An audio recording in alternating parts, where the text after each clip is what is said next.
New satellite imagery shows China's third aircraft carrier may be afloat soon. It's their largest and most advanced carrier. Warren Strobel is a national security reporter for the Wall Street Journal. Warren, welcome. Good morning. So you reviewed the satellite images of the shipyard where the carrier was being built.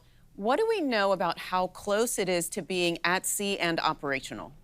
Well, even since we reported our story, there's some indications just in the last few days that the Chinese have flooded the dry dock where the carrier has been under construction these last few years. So that indicates they're getting closer and closer to actually putting it out, not to sea, but into the Yangtze River and starting the initial trials and eventually sea trials and eventually operations. So it's getting closer. What do we know about the timeline for it to be at sea and actually operating as a carrier? So that's a very good question. Actually, it'll take some time. This is a multi-billion-dollar ship, and you don't just kind of float it away.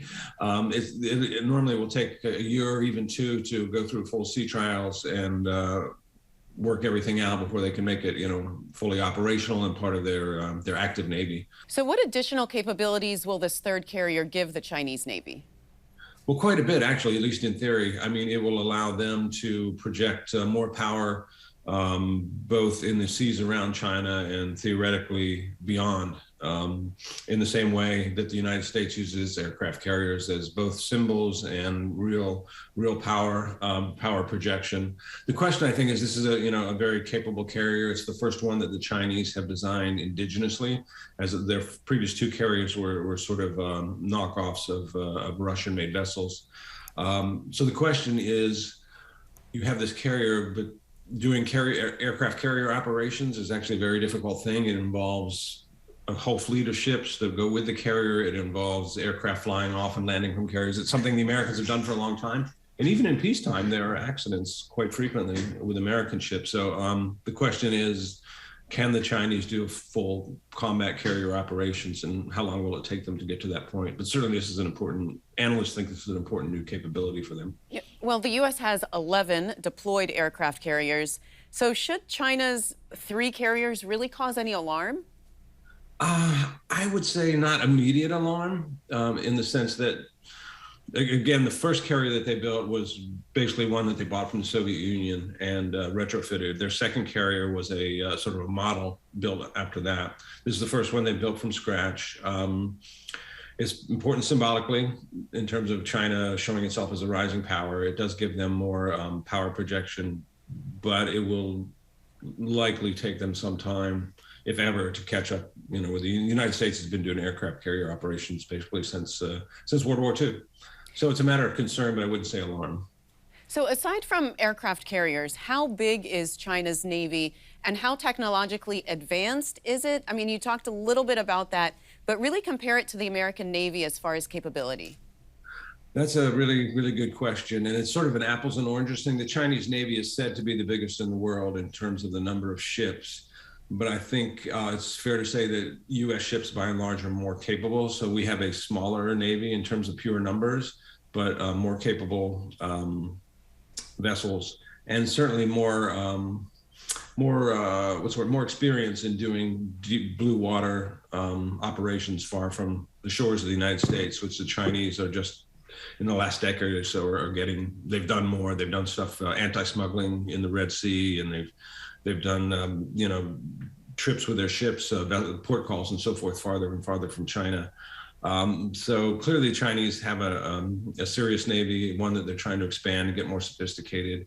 I would say the United States, I'm a little bit biased. I'm a son of a Navy officer. I would say the U.S. Navy is still the most powerful in the world, at least for now. Well, as you said, this is the first carrier that was built indigenously by China.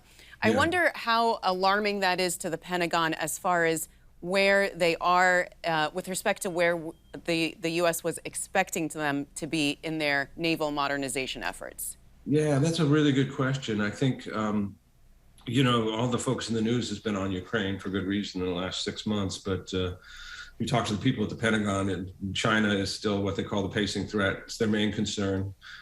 It's the only near-peer competitor, and I think they're watching the Navy very closely in China because U.S. naval supremacy has been just sort of a given for the last 30, 40 years. I think they see China moving along about as on the pace that they thought they would, but they see this sort of rising curve, and that's of concern to them. So they're watching it very, very closely.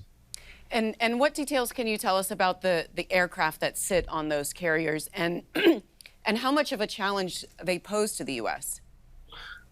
So a couple of things. First of all, this carrier, modern U.S. carriers have nuclear propulsion, which is a great benefit in terms of not having to refuel and things like that. This carrier is not; it's more conventionally powered.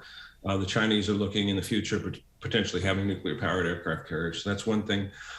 Interestingly, the launch for the aircraft, the Chinese have sort of leapfrogged ahead, and they are hoping to do what the U.S. now does, which is that you have an electromagnetic system that propels the aircraft off the aircraft carrier.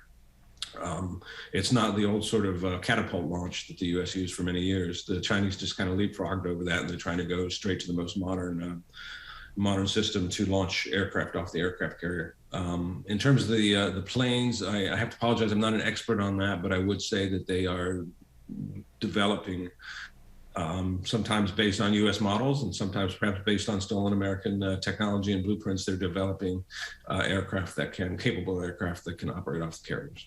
All right. Well, Warren, I appreciate your taking the time to talk to us about this. Thank you very much. Thanks so much for having me. Thanks for watching. If you enjoyed the video, give it a thumbs up and subscribe to our channel so you don't miss out on any future Government Matters interviews.